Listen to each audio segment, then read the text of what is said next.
Good morning, everyone. How are we doing this morning? Good. It is good to see you all in person. Technology is awesome. Glad we have it. We can meet online, virtually, but this is better. It's good to see you all. Would you stand with us? My name is Jeremy, and we're going to sing a couple songs together. Let's lift our voices together and praise the Lord. Sing it out.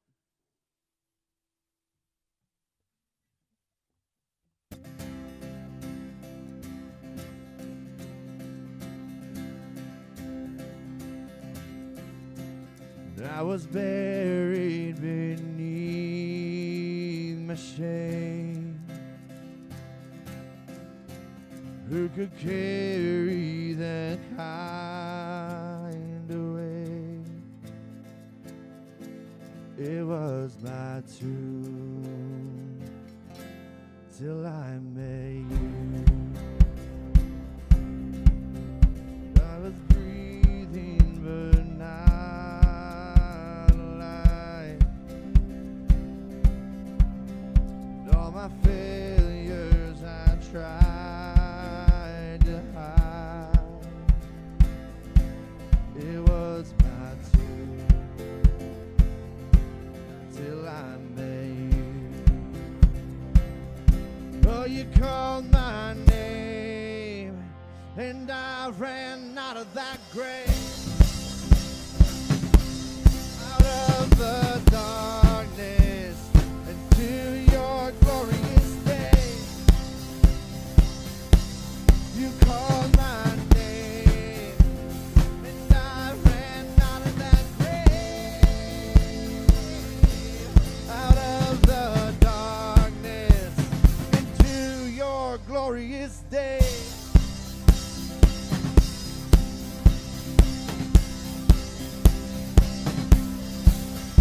Now your mercy has saved my soul. Now your freedom is all I know. The old made new, Jesus, when I met you, when you called my name, and I ran out of that grave, out of the darkness, into your glorious day. You called my name, and I ran out of that grave, out of the darkness, into your glorious day.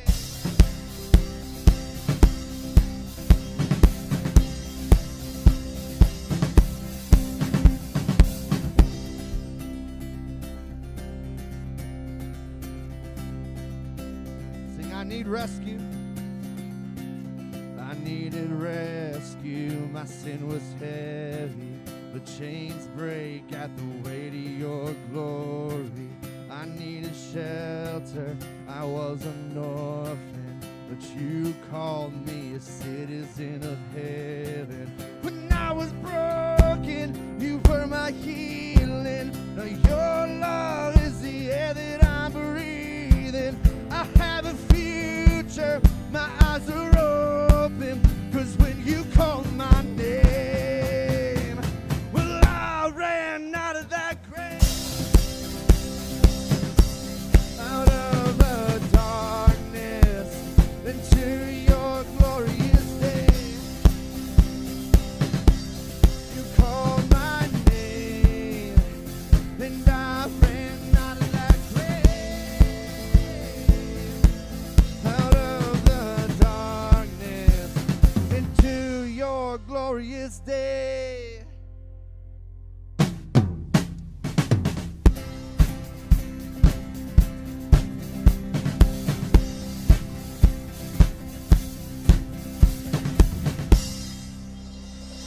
Yeah, praise the Lord.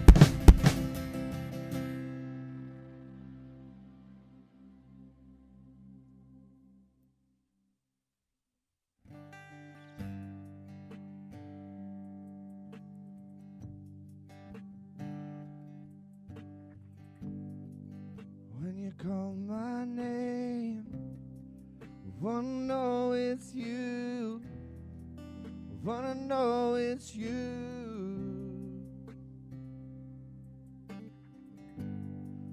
Help me recognize it.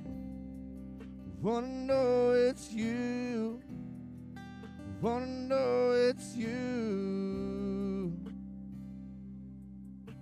Silence the noise with your voice, your words, your truth. Speak directly to me, 'cause I'm listening. I just want to know your heart. I just want to know your heart. I just want to know your heart better than I've ever known anything. Sing that out. Your heart. And I just want to know your heart. I just want to know your heart better than I've ever known anything. So don't hesitate. Make it loud and clear. Make it loud and clear.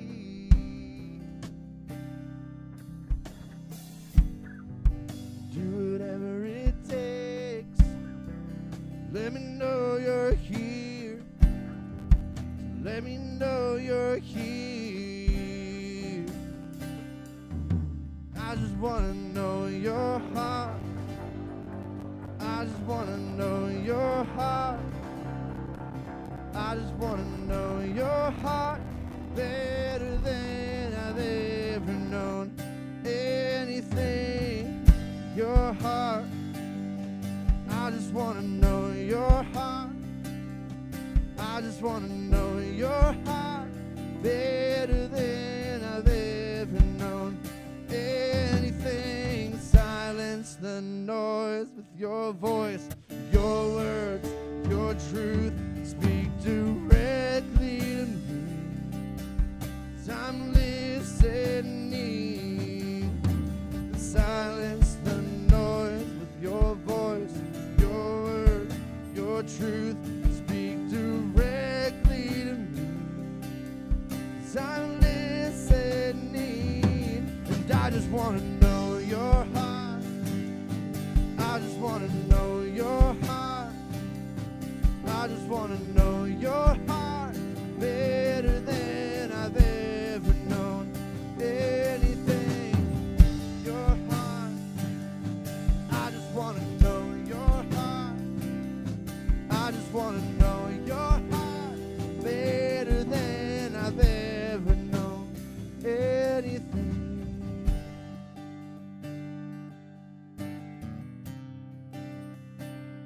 Let's sing that again, church. I just want to know your heart.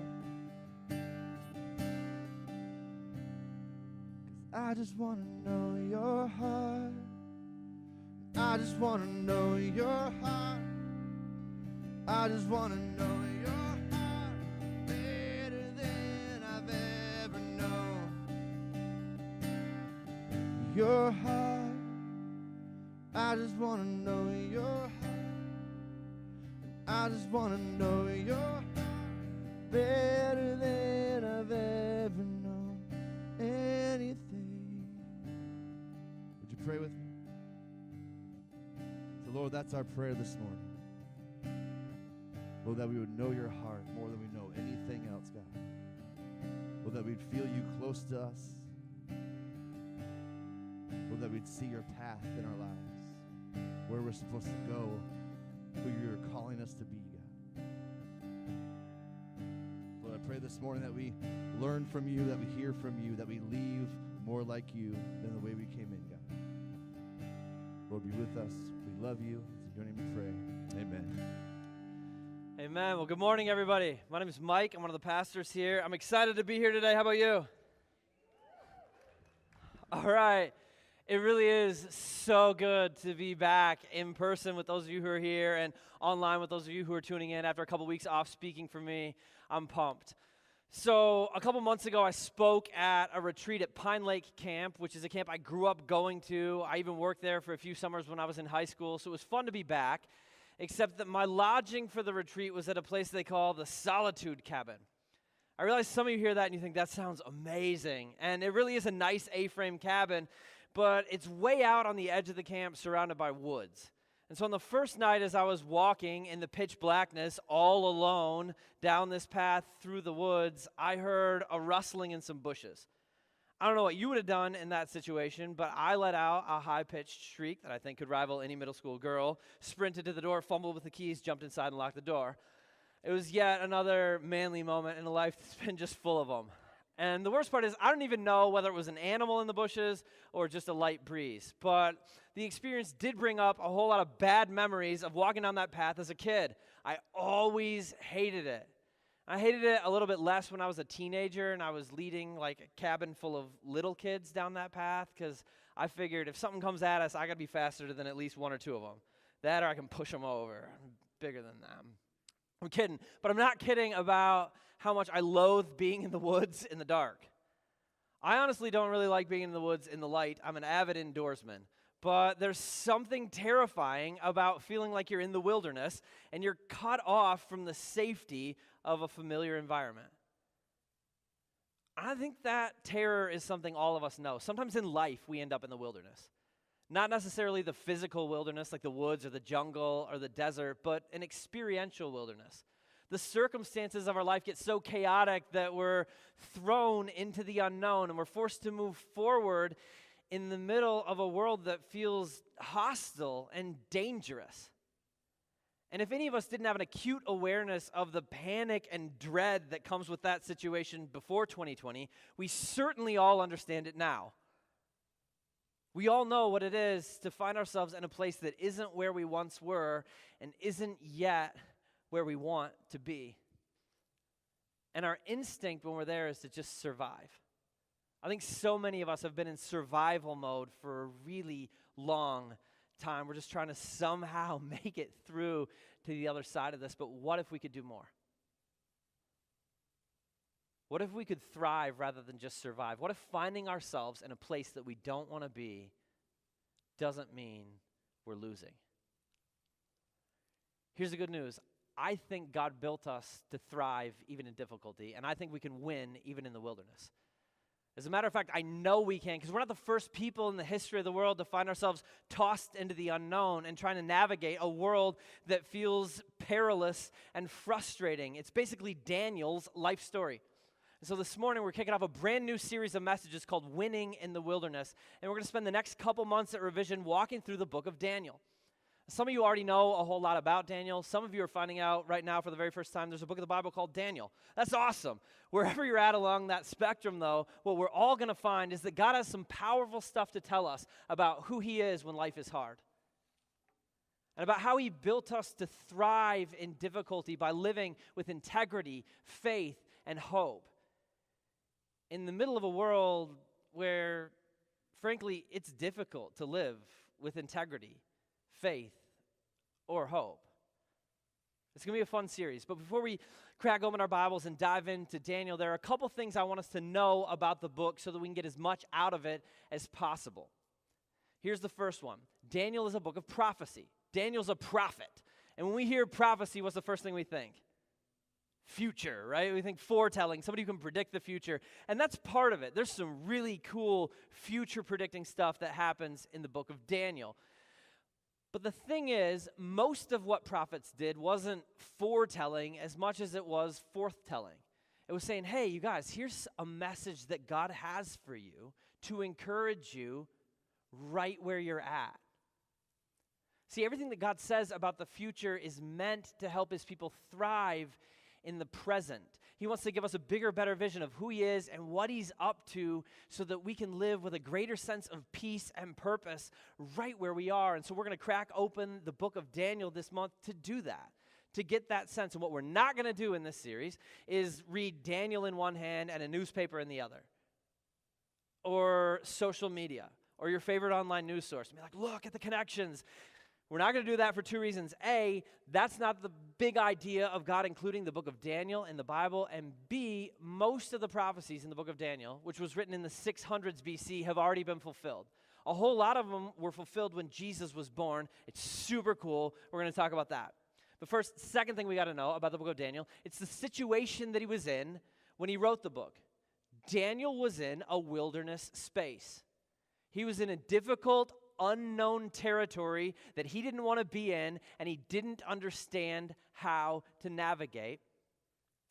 And in that place, his faith caused a whole lot of friction with the culture he was immersed in. It was hard and countercultural to follow God in that society. And that's part of the reason I'm so excited for this series, because I think that's something that we increasingly understand. We live in a world where there's growing hostility toward the idea of faith. And so Daniel's story relates really well to the spot that we're in. And it didn't used to be like that. There was a time when being from the Western world made people assume that you were a Christian. And that's not true. It was never true. And quite frankly, it's been dangerous to assume that for a long time. The idea of calling someone or something Christian because they spent some time surrounded by Christian-ish culture or Christian-ish ideas is foolish. I spend a lot of time at Chipotle. That doesn't make me a burrito, right? But in our world right now, it's countercultural to follow God. And it causes more friction than it ever has before with the culture around us. A recent study said that 40% of American adults believe that faith has no role to play in addressing the problems our society faces. 70% of those same adults say that they are people of faith, which is weird because there's got to be some sort of an overlap there. And what they're saying, those people who exist in the overlap, isn't that they have no role to play, it's that they believe faith is completely irrelevant to addressing the problems that plague our nation. In that same study, 60% of American adults identified sharing Jesus with somebody else. Okay, and in the church we have a word for that. We call it evangelism. It's the great commission that Jesus gave us. It's been the fuel for this movement, sharing that good news for 2,000 years. 60% of American adults identified sharing Jesus with somebody else as extreme religious behavior. They also identified terrorism as extreme religious behavior. And I don't know that people would connect those two if you asked them, but they put them in the same box. 11% said that reading your Bible silently in public is extreme religious behavior. So make no mistake, in 2021, we're living in a world that increasingly sees following Jesus as irrelevant and extreme. And there are Christians who are panicked about that, but guess what? It's not a big deal. In fact, that's the situation that most of the people who follow Jesus all across the world for most of the last 2,000 years have been in. And what we find in the book of Daniel is that it's possible in that space not simply to survive, but to thrive and to make a difference. So if you got a Bible handy, you can crack it open to the book of Daniel. You'll find it about 3/4 of the way through. If you're using a digital Bible or the revision app, that's irrelevant information. Just look up Daniel. If you want sermon notes, you can find them in the revision app. If you need a Bible, if you don't have one, please take one from the Next Steps table before you go. Or if you're watching online, let us know on your digital connection card, and we will mail you one. They're free, and we love getting Bibles in people's hands. All right, so this is what it says in the book of Daniel, chapter 1, verse 1. In the 3rd year of the reign of Jehoiakim, king of Judah, Nebuchadnezzar, king of Babylon, came to Jerusalem and besieged it. And the Lord delivered Jehoiakim, king of Judah, into his hand, along with some of the articles from the temple of God. These he carried off to the temple of his God in Babylonia and put in the treasure house of his God.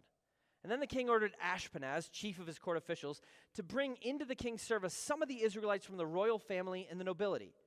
Young men without any physical defect, handsome, showing aptitude for every kind of learning, well-informed, quick to understand, and qualified to serve in the king's palace. He was to teach them the language and literature of the Babylonians. Okay, so Judah, which is the last of Israel's 12 tribes still standing at this point, has been conquered. The king and the nobles have been carried off into exile in Babylon. That's what happened. But what happened here doesn't matter nearly as much as why it happened. Because the reason it happened, the why behind all this, is for Daniel going to shape his reaction to the wilderness situation of Babylon that he finds himself in. It's going to shape every decision he makes in a difficult place where he doesn't want to be. Did you catch the why? Daniel said, the Lord delivered Judah into the hand of Babylon. That's not a throwaway line for Daniel. It's super important. He's saying the Babylonians didn't win because they had a bigger, better army. The Babylonians didn't win because they had a clever attack strategy. The Babylonians won because God gave them the victory. And we read that and wonder, why? Why would God let his people be conquered? And there's a whole lot of reasons for that. It's a long explanation, but it wasn't arbitrary. They'd been living in open rebellion to God for centuries, and God promised them a long time earlier that, if they rejected him, he would one day allow them to be conquered, if that was the only way to turn their hearts back to him and away from the destructive paths that they've been headed down. And so it wasn't like they couldn't have seen this coming. But what's interesting in Daniel 1 is that Daniel doesn't focus on all those reasons. He doesn't spend a lot of time talking about, well, this is why we got to the point where God would let this happen. He just says, it happened. And the only reason he gives is this one simple bedrock truth that he doesn't want anyone to miss. It happened because God let it happen. And it would not have happened if God didn't allow it. That's the idea that's rolling through his head as he has his life completely uprooted. I mean, he's been yanked out of the place where he grew up, out of his home, and carried off and planted in the epicenter of the most powerful empire the world had ever known up to this point. And it's scary and it's frightening, and no doubt it felt impossible for him to navigate this foreign, scary, hostile new place. But in the midst of all that, he knows one thing. He knows one thing, and that one thing will shape every decision he makes going forward. And it's this: God is bigger than Babylon. God is bigger than Babylon, as big as Babylon is, as powerful as Babylon is, as scary as the armies are, as vast as the territory is. Daniel believes that God is bigger than Babylon. And because he believes that, he's able to have faith while people around him are crumbling. Because he believes that, he's able to thrive while a whole bunch of people around him are struggling to even survive. Because he has confidence in who God is. I'm going to tell you this, that idea, that truth is the same foundation for us. That's how we navigate an antagonistic culture. That's how we're going to survive and make it through this season we've been in for the last 10 or 11 months that feels sometimes like it's impossible to make it through. That's how we win in the wilderness, by knowing that we know our God is bigger than our Babylon. Our God is bigger than our Babylon. And when I say our Babylon here, I'm speaking metaphorically. Like, your Babylon is whatever giant you're facing right now. I don't want you to do something right now. I want you to take a second and think about that. Like, what is the Babylon in your life in this moment? Or Babylons? What are the mountains that you feel like are up ahead of you? What are the big, scary things that keep you up at night and wake you up in the morning? What's haunting you? What is the struggle or the struggles in your life that are tempting you to believe deep down in your soul that maybe God isn't big enough and maybe you'll never make it through? And whatever those are, and maybe you'll think of it as I go along, I want you to say, my God is bigger than that. My God is bigger than that. And actually, this is super corny. And if you're new here this morning, I promise I don't do stuff like this every week. But what I want us to do today is actually read those words on the screen together. And if you're watching online, I want you to say them right where you are. I want us to think about those things that are haunting us and those mountains that are in front of us. And I just want us to read these words together. You ready? My God is bigger than that. My God is bigger than that. I'll tell you what, if you believe that, you can begin to win in the wilderness. And if you don't, you're going to struggle to make it through that space. But here's the catch. That truth is really hard to remember in difficult places because it's a truth Babylon works really hard to help us forget. We're going to rewind a little bit back to Daniel chapter 1, verse 3. He writes, the king ordered Ashpenaz, chief of his court officials, to bring into the king's service some of the Israelites from the royal family and the nobility, young men without any physical defect, handsome, showing aptitude for every kind of learning, well-informed, quick to understand, and qualified to serve in the king's palace. He was to teach them the language and literature of the Babylonians. The king assigned them a daily amount of food and wine from the king's table. They were to be trained for 3 years, and after that they were to enter the king's service. Among those who were chosen were some from Judah: Daniel, Hananiah, Mishael, and Azariah. The chief official gave them new names. To Daniel the name Belteshazzar, to Hananiah Shadrach, to Mishael Meshach, and to Azariah Abednego. So here's what's going down. Nebuchadnezzar, by all accounts, was one of the most brilliant leaders the ancient world ever saw. And one of his greatest innovations is that whenever he would conquer a city or a nation, instead of just killing everybody or enslaving everybody, he would take the nobles, because they tended to be the prettiest and best educated, and he'd take other beautiful, smart people, and he would snatch them out of where they lived and plant them in his capital city. And so what he ultimately did was filled his big city with the most beautiful, brilliant people from all around the world, and then he would Babylonize them. I don't think Babylonize is actually a word. It sounds like something from a car wash. But basically, the big idea is what he would do is like slowly and subtly strip away their identity and their culture and replace it with his. And then ultimately, he would send them back out all around the world to export his power, his ideas, and his culture. It was absolutely ingenious. And this is what he did with Daniel, Hananiah, Mishael, and Azariah, or Shadrach, Meshach, and Abednego, for you churchy people. And the big idea for them and all the other exiles from Judah was complete assimilation. At the end of this 3-year period, Nebuchadnezzar wanted them to look exactly like the culture around them. And what I think we see in Daniel 1 are 4 very simple, very subtle strategies Babylon used. And what I want us to recognize this morning is that those strategies are still in use today. There's still things that our world throws at us to try to get us to assimilate and lose ourselves completely and forget who God says we are, so that we just blend in and stop thriving and living in the direction of the purpose for which God made us. So here they are. Strategy number 1 is cutting off from community. The first thing Nebuchadnezzar does with Daniel and the guys is removes them from their people. And he surrounds them with his court officials and with pagan religious leaders. Because he knows that if they're still surrounded by their family and their people and their leaders, somebody's going to look at them and say, hey, no. This is who God says that he is. But when they're cut off from the community of God's people, they're more vulnerable to doubting that. You guys, our world does that to us all the time. It constantly fights to cut us off from the community of God's people. 25 years ago, people who self-identified as regular church attenders went to church 3 Sundays a month plus midweek programming. In 2019, pre-pandemic, people who are self-identified as regular church attenders went to church on average 1.4 times a month. I'm not sure how you go to church 0.4 times a month. Maybe you come for the music and then leave before the boring guy stands up to talk. I don't know what that looks like, but that's where we are. And we're not at 1.4 times a month because we hate God or we're antagonistic toward him or anything like that. We're there because we live in a busy, distracting culture. There's work, there's youth sports, there's a lot. But the thing is, it's hard to remember the truth about who God is when we're not connected to a community of his people. That's why I stand up here and continually beat the drum of house groups.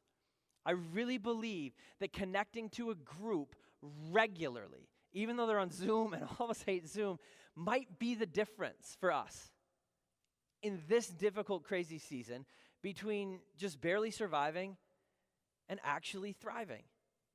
I think the reason that Daniel, Hananiah, Mishael, and Azariah were able to thrive in Babylon is the fact that they created their own little house group. They got together and they reminded each other who God is and who God said they were. All right, strategy number 2, twisting the truth. Twisting the truth.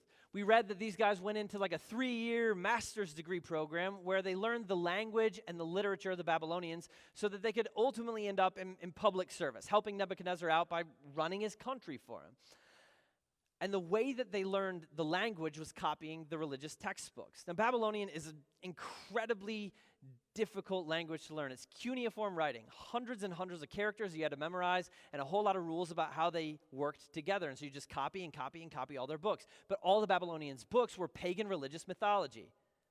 And so these guys spent years just copying down pagan religious mythology, language about God and the concept of God and about the creation of the world. And what happens when you do that, when you're surrounded by messages that cut you off from the truth about who God is it starts to change the way that your mind thinks.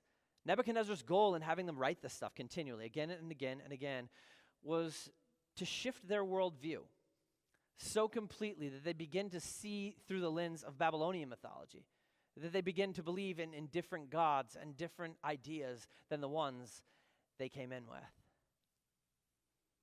And again, I think we do the same thing in our culture. We're not copying pagan religious texts in order to learn English, but we are bombarded every single day in our books, on our computer screens, on our television screens, in our pockets, with messages that don't use the language of the gospel, that look nothing like the truth of who God says we are. We spend most of our lives surrounded by a culture that does not traffic in that truth and in that language. And if we're not careful, what we begin to do is forget what the truth really is. Or we begin to do what so many of the young Hebrew boys of Daniel's day did. We begin to twist it a little bit. We still have some of the truth, and then we take some more truth here, and we blend it, and we syncretize it. And there are a whole lot of people in our world today, a whole lot of people in our country right now who believe that they're following Jesus. But what they've done is blended some of the truth of Jesus with some of the messages of culture, and they've smashed them together, and they're following this Jesus that 21st century America made up and created in its own image. And we do that to disastrous consequence, often politically, played out on both the right and the left. We've seen it. That's what happens when we fill our hearts and our heads with the words of a wilderness culture more than we do the Word of God. Strategy number 3, making a bargain seem like a benefit.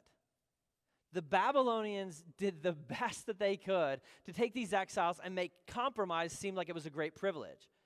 This is Daniel and all the guys, they ate food from the king's table, which was a huge deal in the ancient world. It meant that you were somebody and you were important, and in a place where food was scarce, you were eating really well. But check out how Daniel responded to that. Daniel resolved not to defile himself with the royal food and wine. And he asked the chief official for permission not to defile himself this way. Now, defile was a strong word. It was super offensive. Like when he went to the chief official, he said, hey, this food that you think is really awesome, it's gross to me, and it's nasty, and it's like beneath me. Ew. And that guy could have killed him for that. Like this was a super insulting thing for him to say, but he knew that number one, it was food that had been offered to idols. It was food that hadn't been sacrificed the right way for Hebrews. And number two, eating from the king's table meant that you were swearing allegiance to the king. And so he's like, I'm not going to do that. And he risked his life to say that. But thankfully, what Daniel tells us is that God caused the official to show favor and compassion to Daniel. But the official told Daniel, I'm afraid of my lord the king, who has assigned your food and drink. Why should he see you looking worse than all the other young men of your age? The king will then have my head because of you. But Daniel then said to the guard whom the chief official had appointed over Daniel, Hananiah, Mishael, and Azariah, please test your servants for 10 days. Give us nothing but vegetables to eat and water to drink, and then compare our appearance with that of the young men who eat the royal food, and treat your servants in accordance with what you see. And so he agreed to this, and he tested them for 10 days. At the end of the 10 days, they looked healthier and better nourished than any of the young men who ate the royal food. So the guards took away their choice food and wine, and they were to drink, and gave them vegetables instead. First things first, how ticked would you be if you were one of the other dudes, and because Daniel didn't want to eat steak, you had to go vegan? Like, I mean, he didn't lose his life when he asked the guard, but he's lucky one of those other guys didn't stab him. Like, but what we need to see here, this is really important, this is God's way of commanding us to eat only vegetables and drink only water. It's healthy. I'm just kidding. It's not that at all. You can do that if you want. I will not join you. That's not it. What we really need to see here is that their health was not the natural result of their diet. It was the supernatural result of their decision. Daniel thrived because he refused to compromise. He wouldn't bargain his integrity in order to get a benefit.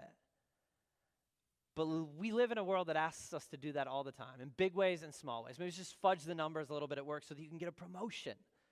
It's just cheat a little bit so you can help your team win the game. Compromise is always presented to us as a huge privilege, but the truth is it's toxic. It's toxic. And last but not least, strategy number 4, altering your identity. We read in verse 7 that one of the very first things the Babylonians did is give all these guys new names. In the ancient world, even more than today, your name said a lot about who you were and where you were from and what your identity was. And so the Babylonians changed theirs. In fact, like the names of Daniel, Hananiah, Mishael, and Azariah specifically talked about how they were followers of God. Their names mean God is my judge. God has been gracious. Who is like our God? God is kind. And the Babylonians said, no, we're switching those out. And they gave them names that related to pagan Babylonian deities. Daniel's new name, Belteshazzar, means servant of the spirit Bel. And the reason they gave him those new names wasn't so that these crazy Hebrews would have names that were easier for Babylonian people to pronounce. It was to alter their identity. It was to shift what they saw when they looked in the mirror. And once again, this is something our world does all the time. If you're a follower of Jesus Christ, that's who God says you are.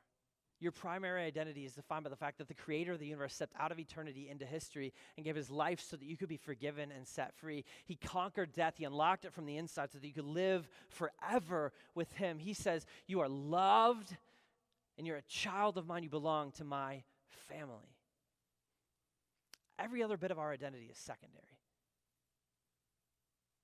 But we live in a world that continually tempts us to make that identity secondary.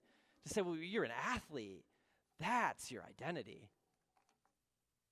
Who you are, you're a mom.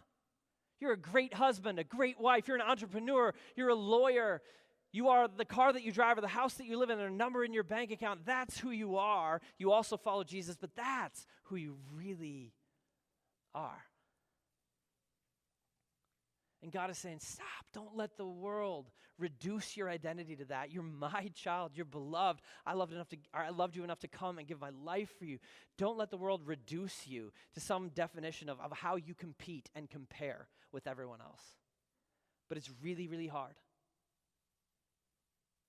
It's an incredible struggle, and it's an area where I have to fight regularly. I'm not proud to admit this, but I'm trying always to be real with you guys about the places where I struggle and fall short, and I owe you an apology for it. And so, I'll be real.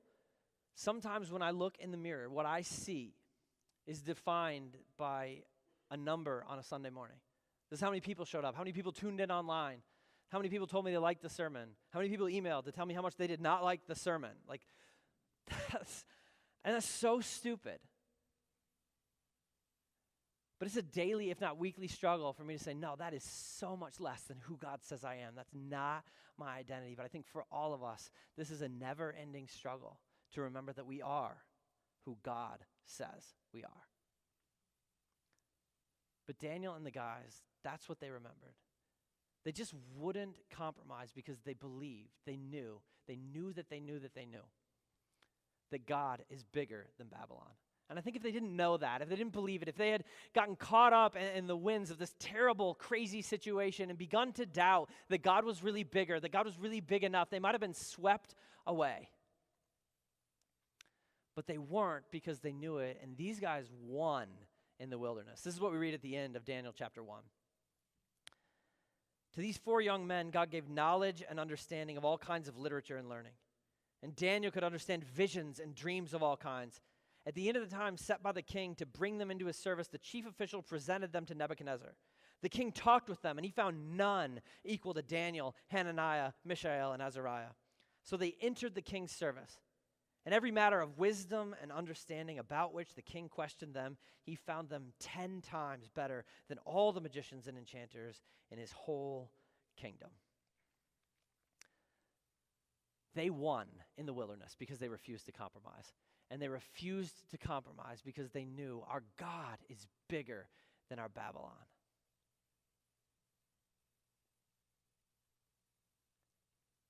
He is. So as we kick off this series and we move forward through the book of Daniel, all I want to do today is just invite you to simply believe that your God is bigger than your Babylon. But I know, and you know, that we're going to walk out of here this morning, or we're going to log off online, and we're going to head straight back out into a world that will continually try to convince us that God's not bigger. That maybe those mountains that are up ahead of us, maybe those things that are haunting us are just too big for him to handle. And so I want to do something. I want to invite you to do it, and I'm serious. I want you to do it today so that you don't forget. And if it wasn't pandemic season, I'd have the supplies so we could just do it right now. What I would like for all of you to do, either right now on your phone or as soon as you get home on a piece of paper or a Post-it note, is write down your Babylon. Write down that one or two or five things that feel impossible to you right now, that feel like maybe, just maybe, they're too big for God to handle. Write those down, and then at the bottom of the page, in all caps, I want you to write, my God is bigger than that. My God is bigger than that. We live in a world that will continually try to tell us he isn't. But when we believe that he is, we can win in the wilderness. And I think it's about time for us to start winning in the wilderness. And it all starts with remembering how big our God really is. Will you guys pray with me? God, thank you. Thank you for your grace. Thank you for not abandoning us to the difficulties of the world that we live in. Lord, all of us are in a place that isn't where we once were and isn't yet where we want to be. And it's easy while we're here to struggle. It's easy to be overcome by fear. It's easy sometimes to believe that the problems we're facing are too big for us to handle and maybe even too big for you to handle. So I just pray this morning that you would thunder in our souls.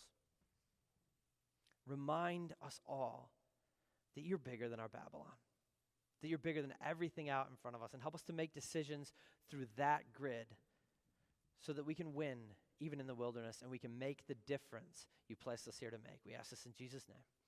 Amen.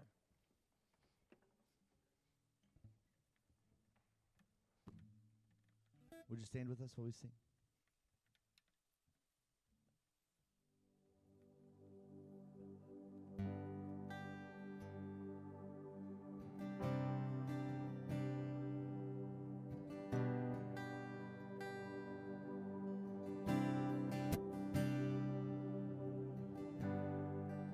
Worthy of every song we could ever sing, worthy of all the praise we could ever bring, worthy of every breath we could ever breathe. We live for you.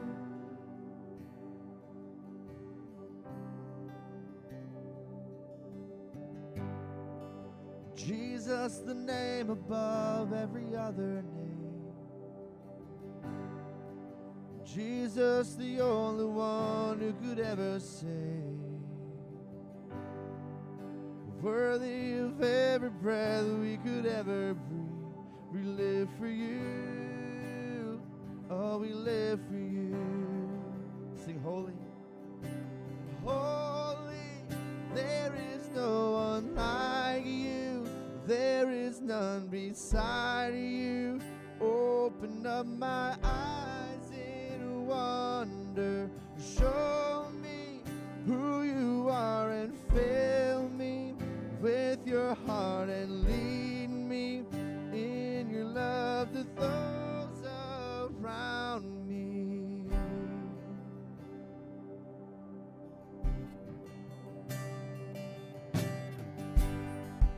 Jesus, the name above every other name. Jesus, the only one who could ever save. Worthy of every breath we could ever breathe. We live for you. Oh, we live for you.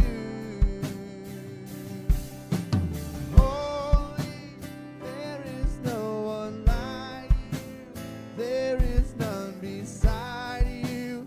Open up my eyes in wonder and show me who you are and fill me with your heart and lead me in your love to those around me.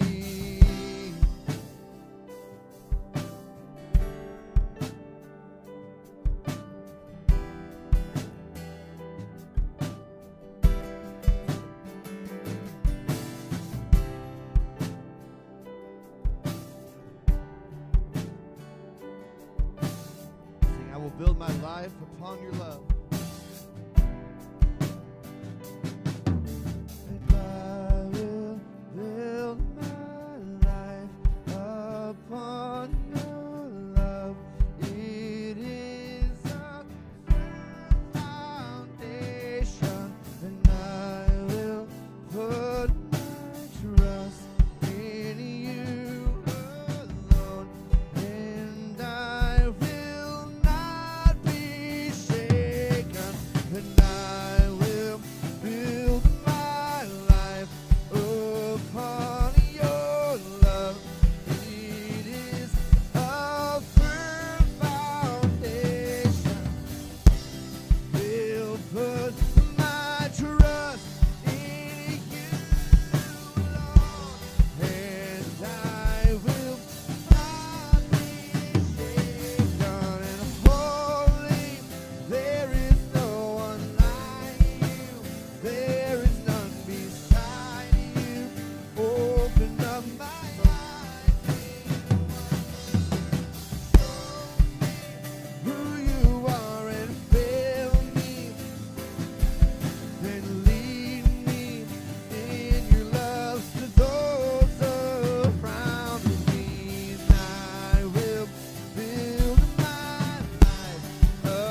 We have a few video announcements for you this morning. Hey, good morning, everyone. Happy Sunday. It is so good to see all of your faces again. And to everyone who's joining us online, welcome. We are so glad that you've joined us and worshiped with us this morning. I've got just a few quick announcements for you, and the first one requires some audience participation. So if you'd all with me, just take out your phone and text the word revision to the number 474747. Or if you're here with us in person, you can lean way forward and use the QR code on the back of the chair in front of you. Get your stretching in for the morning. But doing this, it's going to give you a link to our digital connection card that you can quickly fill out, just letting us know that you were here this morning. If you'd like any more information about different events or ministries at Revision, and also just let us know how we can be praying for you throughout the week. And so go ahead, feel free to fill that out as I keep going here. The next thing that I want to mention is giving. We may not be passing the buckets around this morning because of COVID, but there are still a few different ways that you can give. You can give digitally on the Revision app or on our website. You can use the QR code on the chair in front of you. You can drop it in the bucket at the Next Steps table, or you can even mail it to our P.O. box. There's a lot of different ways that you can do that. But we just believe that gifted people give to people. And that includes the resources that we've been given by God. Like, it truly is a blessing to us to be able to give back to God in this way, because it truly does make a difference.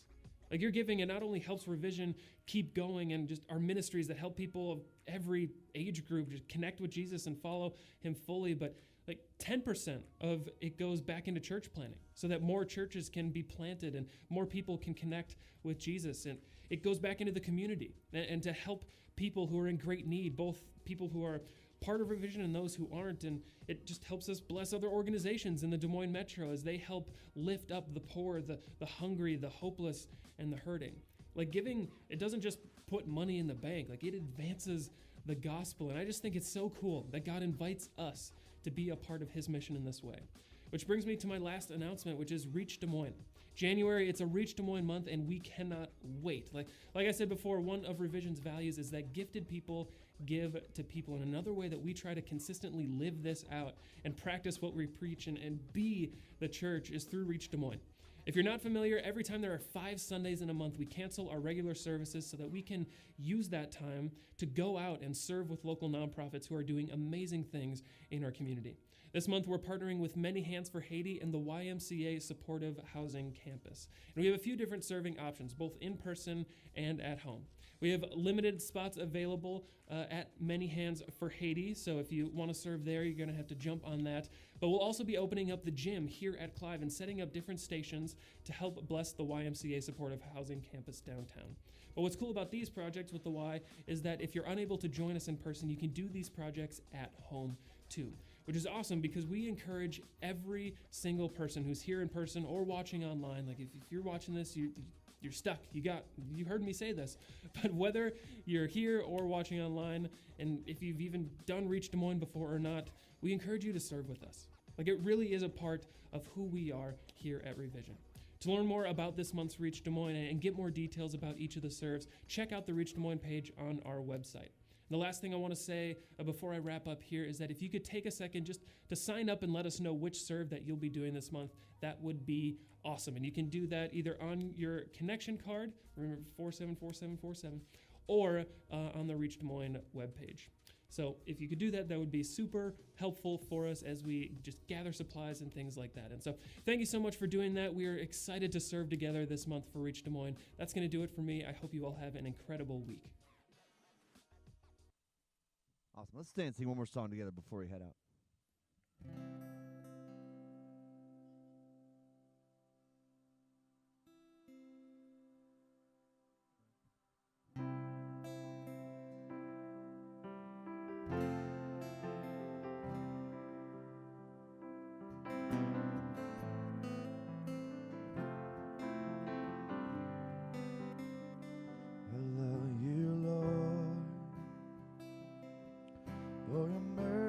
Never fails me.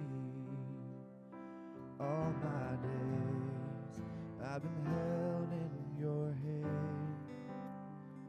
From the moment that I wake up until I lay my head, I will sing of the goodness of God. Sing all my life. 'Cause All my life you have been faithful. And all my life you have been so, so good. With every breath now I am able, I will sing of the goodness of God. And I love your voice.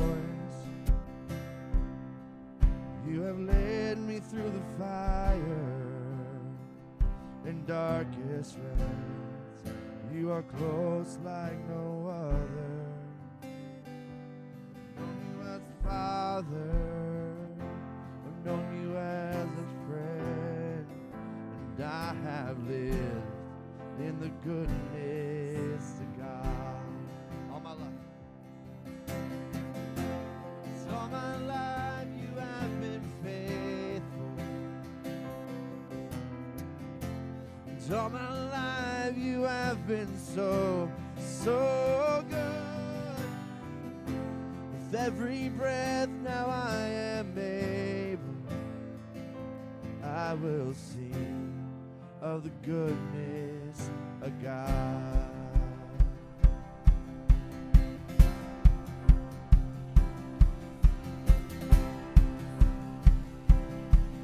Goodness is running after me. Your goodness is running after me. Your goodness is running after me.